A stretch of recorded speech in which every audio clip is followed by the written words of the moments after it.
Halo Matt, bertemu lagi bersama saya dari Putri Kusuma Tias dan kali ini kita akan membahas mengenai crafting a customer value proposition and position. Dua konsep ini adalah inti dari pemasaran modern. Perusahaan harus mampu menjelaskan secara jelas apa nilai yang ditawarkan kepada konsumen atau value proposition dan bagaimana posisi merek mereka di benak konsumen atau positioning.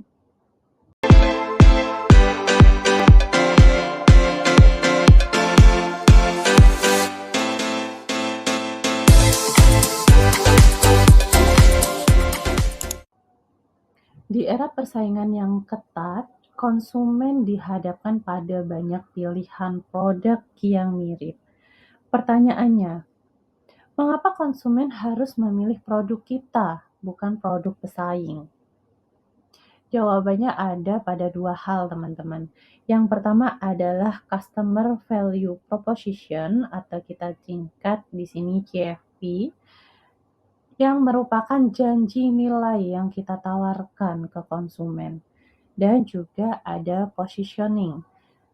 Positioning adalah cara kita menempatkan merek di pikiran konsumen agar berbeda dan juga relevan. Jika customer value proposition kuat tetapi positioningnya tidak jelas, konsumen akan bingung.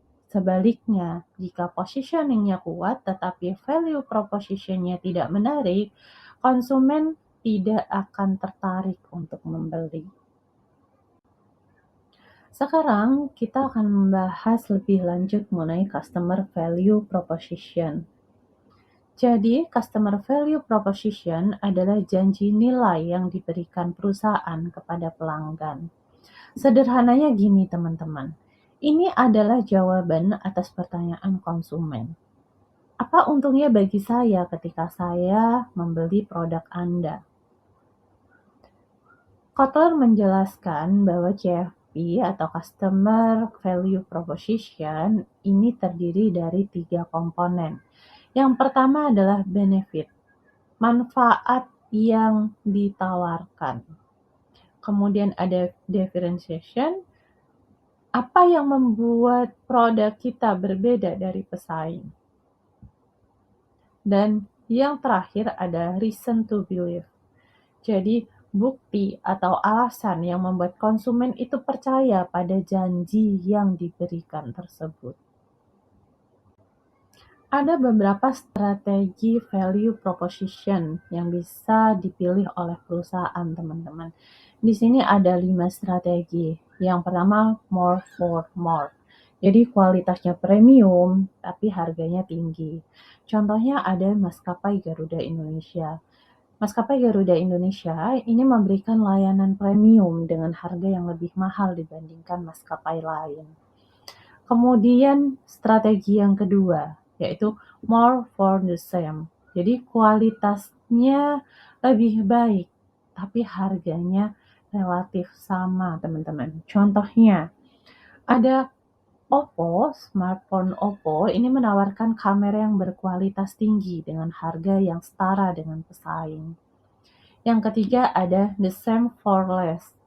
Jadi kualitasnya mirip-mirip dengan pesaing, tapi harganya lebih rendah. Contohnya ada Indomaret Private Label. Misal teman-teman membeli minuman atau air mineral Indomaret, Private Label dari Indomaret, ini memberikan harga yang lebih murah dibandingkan produk yang diambilnya sebagai private label. Coba deh teman-teman cek di Indomaret, apakah benar atau salah. Kemudian yang selanjutnya ada less for much less. Jadi kualitasnya cukup, tapi harganya jauh lebih murah. Contohnya di sini ada Citylink. Maskapai Citylink ini sebagai maskapai low cost carrier atau LCC. Kemudian yang terakhir ada more for less. Jadi kualitasnya tinggi dengan harga yang lebih murah. Strategi ini paling diinginkan konsumen, teman-teman, tapi sulit untuk dicapai.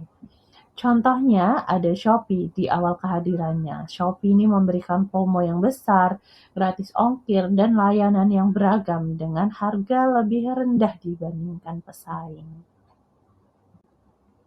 Setelah menentukan customer value proposition, langkah selanjutnya adalah positioning. Positioning adalah bagaimana kita ingin konsumen mempersepsikan merek kita dibandingkan pesaing. Kotler memberikan format positioning statement seperti ini, teman-teman. Jadi, menggunakan segmen pasar, merek, kategori produk, manfaat utama, dan alasan untuk kepercayaan. Di sini ada contohnya dari kopi kenangan. Positioning statement-nya adalah untuk anak muda urban. Kopi kenangan adalah brand kopi grab and go yang praktis dengan rasa otentik karena menggunakan biji kopi lokal berkualitas. Dengan positioning yang jelas, konsumen langsung tahu kelebihan produk kita dibandingkan dengan produk lain. Untuk memahami posisi kita dibandingkan pesaing, digunakan perceptual map atau peta persepsi.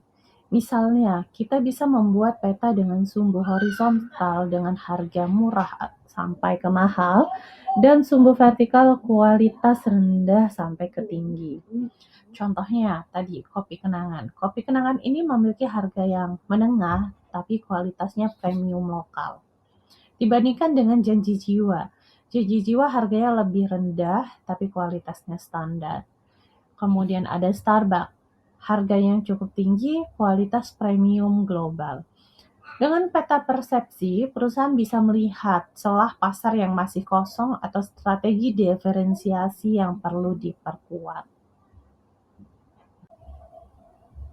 Supaya positioning-nya kuat, perusahaan harus mempunyai strategi diferensiasi yang jelas.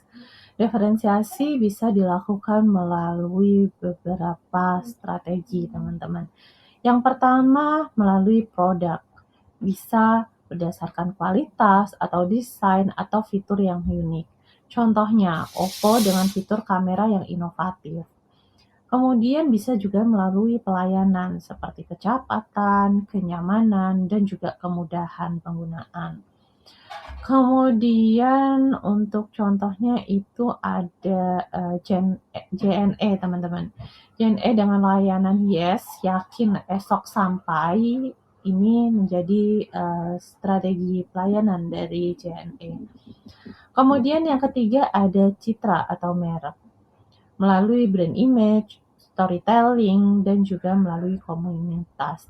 Contohnya ada Wardah dengan citra kosmetik halal dan tagline halal beauty. Jadi intinya semakin jelas diferensiasinya, semakin mudah positioning diterima oleh konsumen. Value proposition dan positioning ini harus dikomunikasikan secara konsisten melalui semua elemen marketing mix. Yang pertama misal produk, fiturnya, kualitasnya, desainnya gitu ya teman-teman.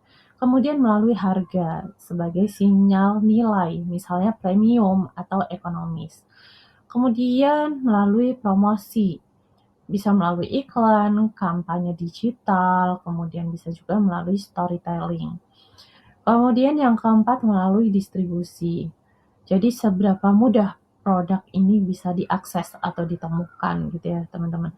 Contohnya di sini ada Indomie. Indomie ini selama puluhan tahun selalu memposisikan diri sebagai mie rasa Indonesia. Konsistensi ini terlihat dari iklan televisi, slogan legendaris, hingga promosi digital yang tetap mengangkat citra rasa lokal. Namun, menyusun customer value proposition dan positioning ini tidaklah mudah, teman-teman. Ada beberapa tantangan. Yang pertama, konsumen itu berubah sangat cepat. Value proposition yang relevan hari ini bisa jadi sudah basi di esok harinya, teman-teman. Kemudian yang kedua, pesaing. Jadi pesaing ini mudah meniru diferensiasi produk kita. Yang ketiga, perusahaan harus konsisten menjaga positioning, tetapi juga fleksibel mengikuti tren baru. Contoh kegagalan ada pada BlackBerry. Dahulu, BlackBerry ini memiliki positioning yang kuat dengan ponsel bisnis dengan keyboard QWERTY. Tapi, BlackBerry ini gagal beradaptasi ketika konsumen beralih ke layar sentuh dan aplikasi smartphone. Jadi, pertemuan kita pada kali ini dapat disimpulkan bahwa customer value proposition itu merupakan janji nilai, dan positioning adalah bagaimana janji tersebut dipersepsikan oleh konsumen. Keduanya ini saling terkait untuk menciptakan diferensiasi kompetitif. Berikut teman-teman materi pada kali ini. Sekian. Goodbye, mates.